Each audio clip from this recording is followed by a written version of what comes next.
Bonjour à toutes et à tous et bienvenue en classe de TLL sur l'ORTM.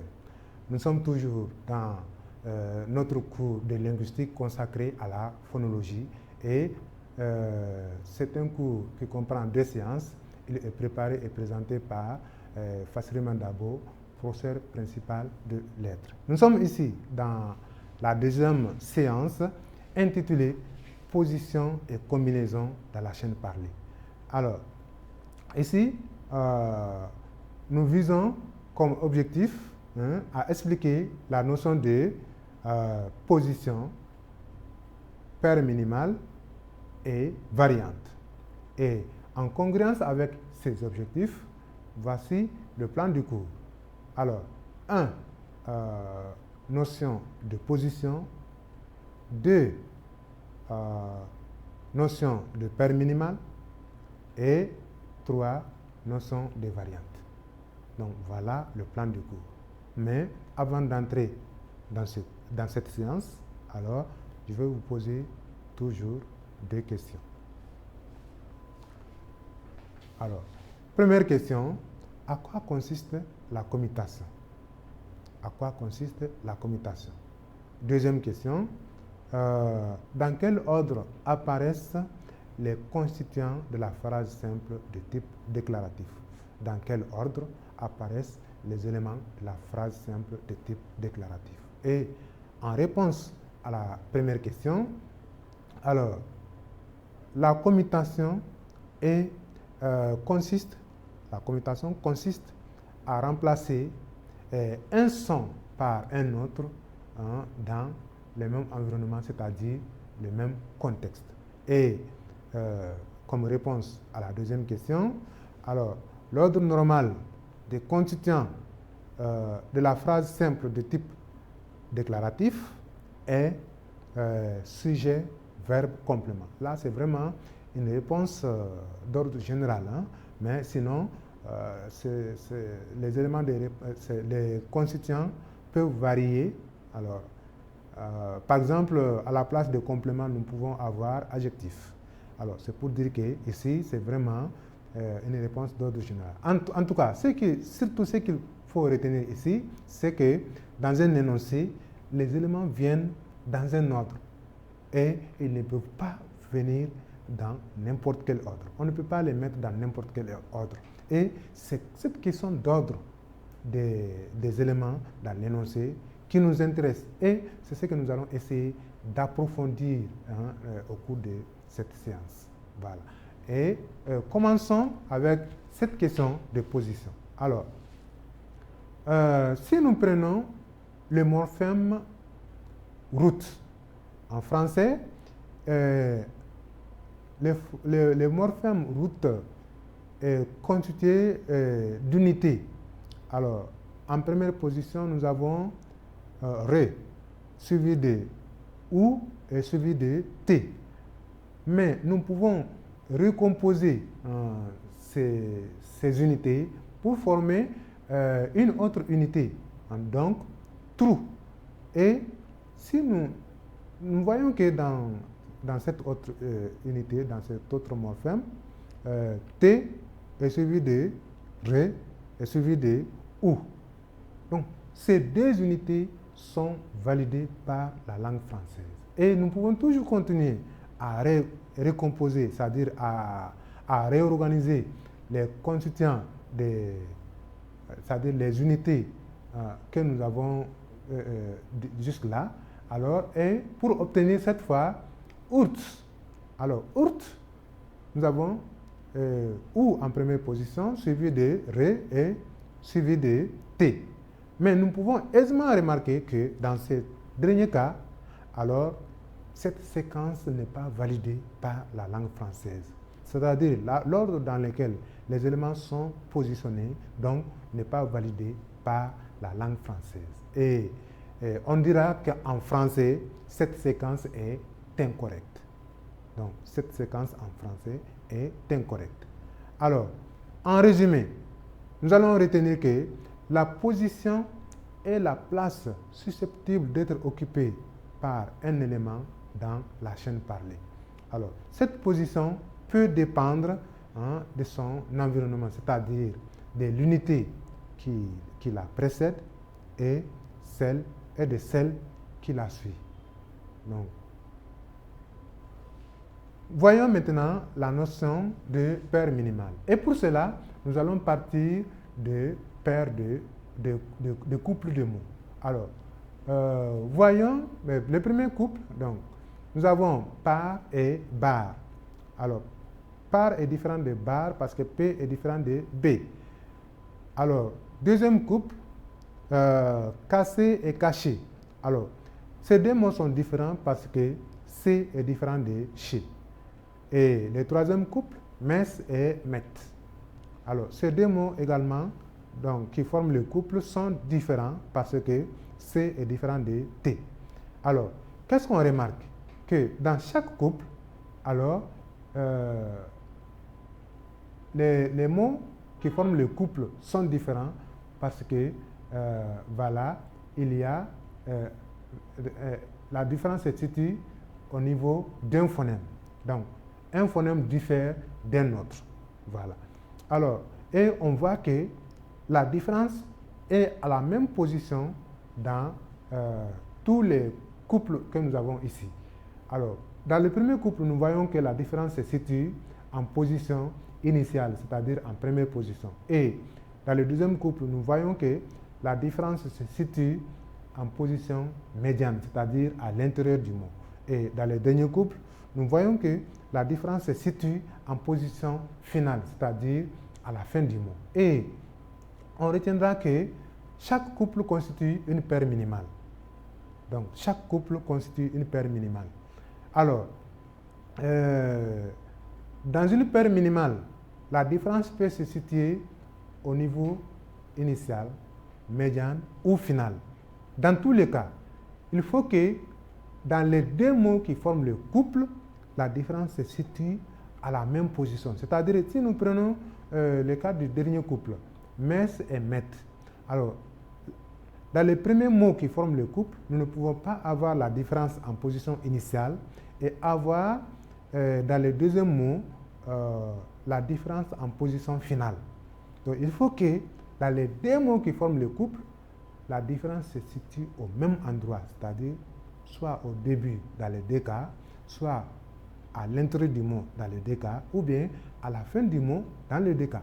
Mais alors, ça ne peut pas, la position ne peut pas différer, ne peut pas être différente dans les deux mots qui forment la paire minimale.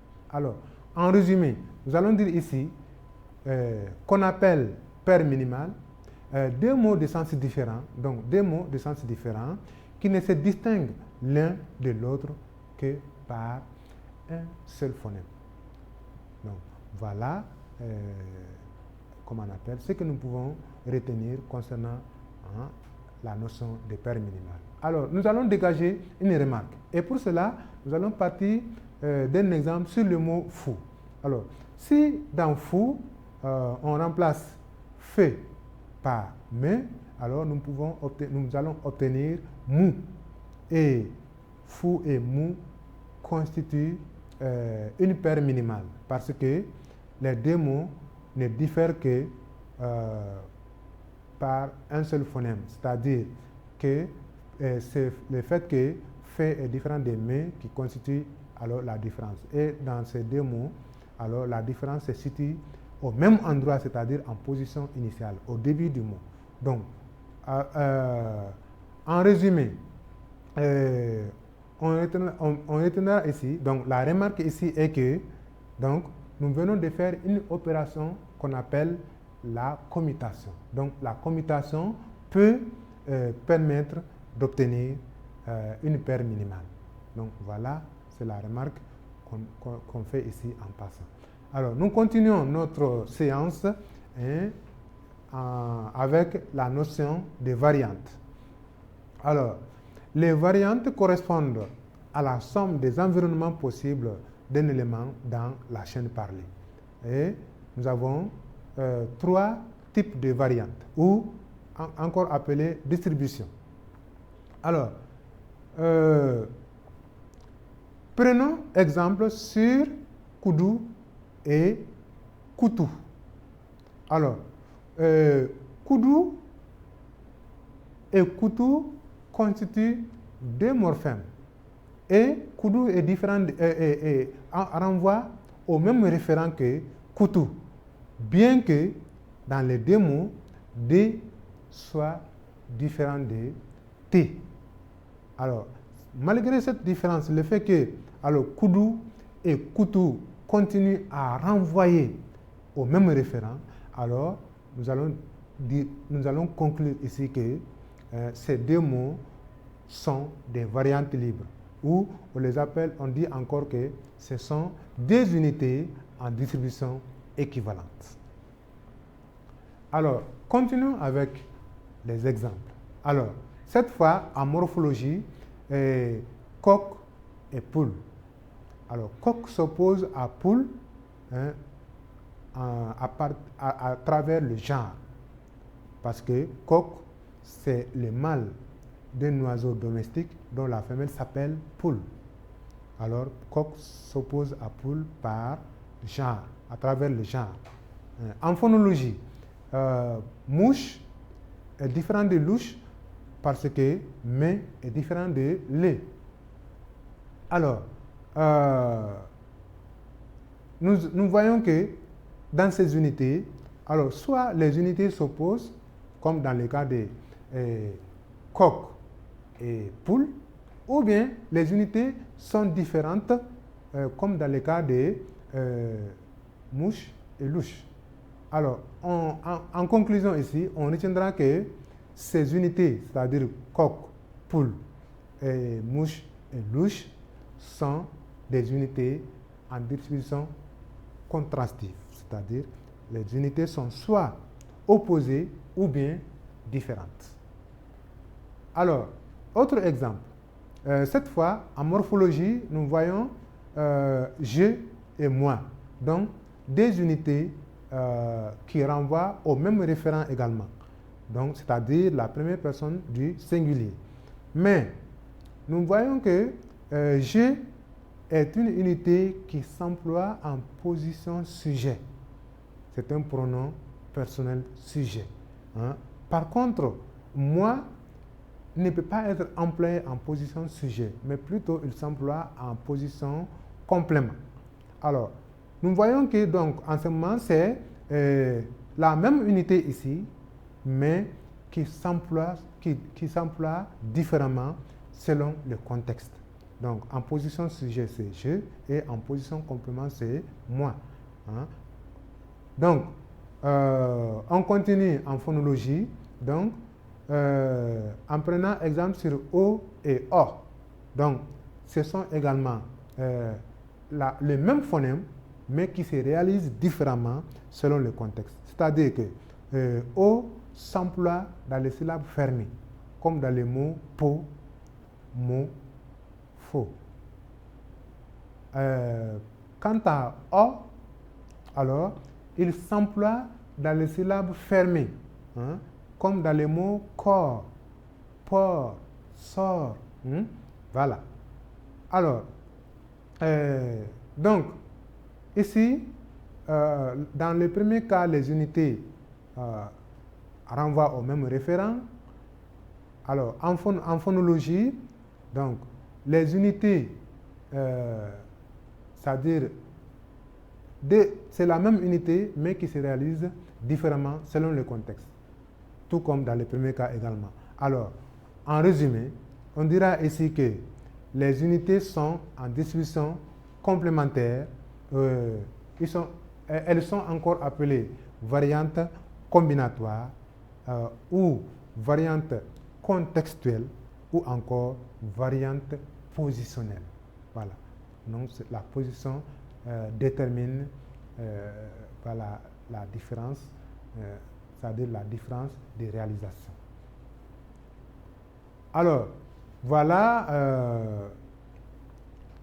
si vous avez compris ce cours, je vais vous poser des questions d'évaluation que vous pouvez traiter et soumettre à un professeur. Alors, première question. Après les avoir transcrites phonologiquement, classe les unités de première articulation en paire minimale. Joue. cousin. Chou. M. Coussin. N. Alors, deuxième question. En réorganisant chaque liste, détermine les positions possibles de chaque unité en français. Détermine les positions possibles de chaque unité en français. Alors, liste A. E. T. M. R. A. Alors, ici, j'attire votre attention sur les deux barres obliques. Alors, les deux barres obliques indiquent qu'il s'agit de transcription phonologique.